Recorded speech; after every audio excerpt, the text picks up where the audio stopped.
Começamos com o assunto do momento, Elisa. Exatamente, o assunto do momento, que a gente está aqui no Brasil, mas com os olhos voltados para o mundo, não é? Tem uma reunião muitíssimo importante, chefes de Estado e representantes das maiores potências mundiais estão agora, neste momento, reunidos em Roma para a cúpula do G20.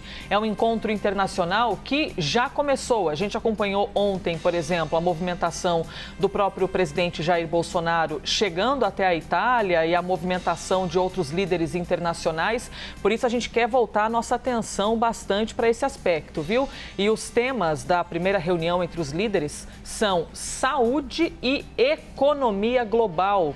Temos a oportunidade de ter um representante da CNN que está na Itália neste momento, é o Matias Brotero. Matias, bem-vindo, bom dia para você, ótimo trabalho, que vai ser intenso com toda certeza. Queria que você nos contasse, por favor, como é que está sendo este primeiro dia de cúpula até agora. Ontem, muitíssimo movimentado, não é? Com todas as chegadas. E neste sábado, como estão as coisas por aí?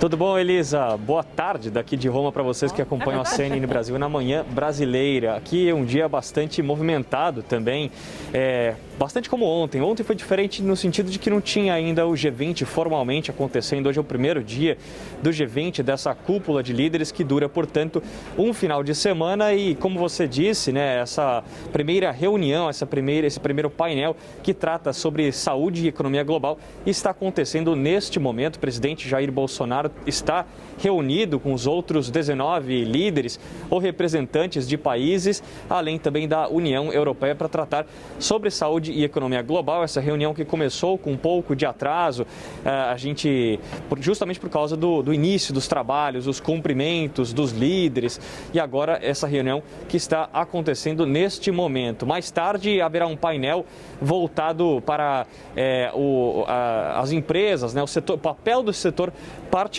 né, de empreendedorismo feminino para construir melhor. No domingo, a agenda será voltada mais para questões ambientais. A gente vai ter, por exemplo, reuniões sobre o papel do setor privado nas mudanças do clima, o desenvolvimento sustentável, e ao final do dia, no domingo, haverá uma coletiva de imprensa do governo italiano. Aí o espaço ficará aberto para os outros líderes globais que quiserem se posicionar. A gente ainda não sabe se o presidente Jair Bolsonaro deve ou não se posicionar após as reuniões aqui do G20. Fato é que, além das reuniões, dos painéis formais que acontecem aqui, aos quais inclusive nós jornalistas não temos acesso, são reuniões fechadas, os líderes se reúnem de maneira bilateral. Há várias reuniões também durante o dia. O presidente Jair Bolsonaro vai também se reunir durante o dia fora dos encontros aqui no G20. Elisa, como você falou, os trabalhos são bastante intensos nas reuniões em si, nesse evento que acontece uma vez ao ano, os líderes globais se encontrando uma vez ao ano, e também fora por parte da imprensa. Eu estou inclusive entrando de dentro de uma das salas da imprensa. Vocês estão vendo atrás de mim, todo mundo tentando entender exatamente o que está acontecendo dentro daquelas reuniões. Aliás, tratando-se da imprensa, é importante te dizer que o primeiro caso de Covid-19 na imprensa foi identificado nesta sexta-feira aqui em Roma, na cúpula do G20, mas a pessoa não chegou a entrar no Media Center, né, onde eu estou agora, de acordo com as autoridades locais aqui da Itália, e essa pessoa está isolada. Vale a gente lembrar que aqui, para chegar ao local onde eu estou, os jornalistas e também todas as autoridades devem passar por processos muito rígidos, protocolos rígidos para a identificação da Covid-19, e o governo italiano falou justamente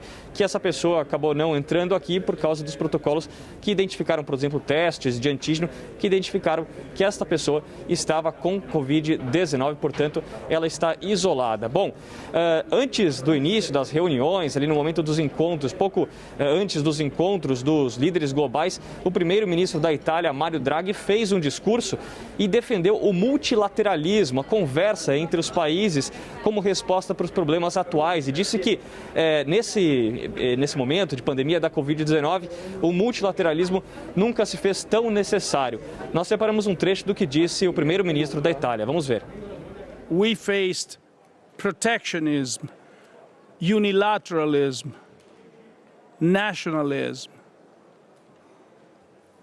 But the more we go with all our challenges, the more it is clear that multilateralism is the best answer to the problems we face today. In many ways, it's the only possible answer. From the pandemic to climate change to fair and equitable taxation, going it alone, it's simply not an option. We must do all we can to overcome our differences.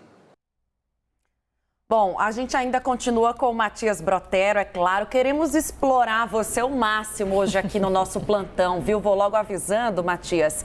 E quero falar contigo sobre o presidente Bolsonaro, porque o que a gente tem lido, né, e tem visto muito um posicionamento um pouco ainda genérico do Brasil quando se fala no que vai ser o que vai ser dito, né, pelo presidente Bolsonaro, o que será colocado, quais serão as metas. Metas, aliás, que a gente sabe que todos os outros países têm exigido metas muito claras, né, muito mais contundentes e firmes, né, do que os anos anteriores, as apresentações anteriores do Brasil.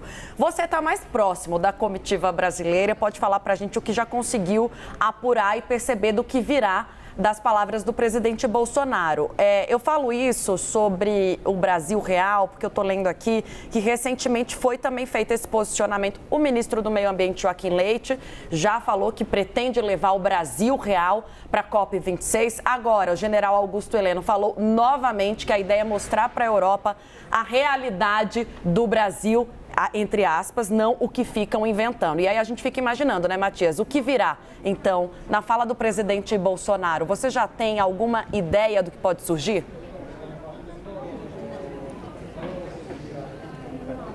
Tainá, o general Augusto Heleno, ministro do Gabinete de Segurança Institucional, falou sobre mostrar a realidade do Brasil ontem à noite em frente à Embaixada Brasileira, após um jantar com o presidente Jair Bolsonaro, né? Ele que faz parte dessa comitiva que acompanha o presidente para cá, ele entre alguns outros ministros. E, considerando que a COP26, né, a Cúpula do Clima, começa em Glasgow, na Escócia, neste domingo, portanto, amanhã, o Brasil pretende trazer bastante os pontos a respeito do meio ambiente, né, desenvolvimento sustentável, e o governo pretende bater numa tecla, enfatizar algo que o presidente Jair Bolsonaro já trouxe em outros eventos mundiais, que é que investimentos internacionais são essenciais para o desenvolvimento sustentável. Traduzindo, né, isso foi inclusive o próprio Itamaraty que falou, que o governo brasileiro trabalha em prol do meio ambiente, mas que os investimentos internacionais são sempre bem-vindos. Isso pode ser um posicionamento que pode ser colocado aqui nessas reuniões que acontecem e que antecedem a COP26 em Glasgow, na Escócia. Agora, você também falou de metas, Tainá. Vamos pontuar duas metas que foram vistas pelo mundo como bastante ambiciosas pelo governo. O governo brasileiro levou também com bastante ambição e orgulho essas metas de atingir a neutralidade carbônica até 2050 e acabar com o desmatamento ilegal até 2030. Agora, eu falei há um tempo com um ex-embaixador e ele me falou o seguinte: tudo bem, o Brasil apresentou essas metas, mas e o plano para essas metas, né? Tudo bem que aqui na cúpula do G20 não é o lugar exatamente para apresentação de planos. Mas o Brasil pode ser cobrado sobre esses planos, por exemplo, na COP26, e interlocutores do governo também me falaram que aqui no G20 o Brasil pode trazer alguns exemplos de planos internos, mais nacionais, para mostrar que o Brasil está, sim, trabalhando em prol do meio ambiente que é um dos alicerces aqui do G20 também. O G20 é uma cúpula voltada para a economia, né? Surgiu em 1999 e 2008 também ganhou bastante relevância por causa da crise financeira, e os outros países em desenvolvimento ajudaram bastante os países ricos naquele momento. Então, G20 voltado para a economia principalmente, mas este ano especificamente os pilares de meio ambiente e saúde global também são bastante relevantes. Então, o Brasil deve falar bastante sobre essas metas ambientais, deve falar não só o Brasil, né, mas a reunião como um todo deve tratar sobre metas, sobre questões ambientais, desenvolvimento sustentável. O domingo inteiro será voltado para a questão do meio ambiente, mas voltando um pouco para a economia, o Brasil vai bater bastante na tecla de créditos de carbono, é algo defendido pelo Brasil, em oposição ao que a União Europeia defende, por exemplo, que é a taxação de carbono. O Brasil teme, por exemplo, que a taxação de carbono poderia afetar as exportações de commodities. Então, portanto, portanto, num campo mais econômico, o Brasil pode encontrar uma divergência aí. Por outro lado, o Brasil defende a taxação de multinacionais, de mega multinacionais, que é algo que a própria OCDE apresentou, um acordo que ela anunciou em outubro e tem ali acordo com todos os países do G20. Portanto, o Brasil pode usar esse acordo, essa convergência com a OCDE como uma maneira para tentar aquela desejada cadeira pelo governo brasileiro na Organização para Desenvolvimento Econômico, né? A OCDE, inclusive, o presidente Jair Bolsonaro tem um encontro muito importante hoje à tarde, fora aqui do G20, para tratar com o secretário-geral, acho que é o secretário da OCDE. Vou pegar exatamente o título para vocês, daqui a pouco eu volto, mas é um representante muito importante da OCDE.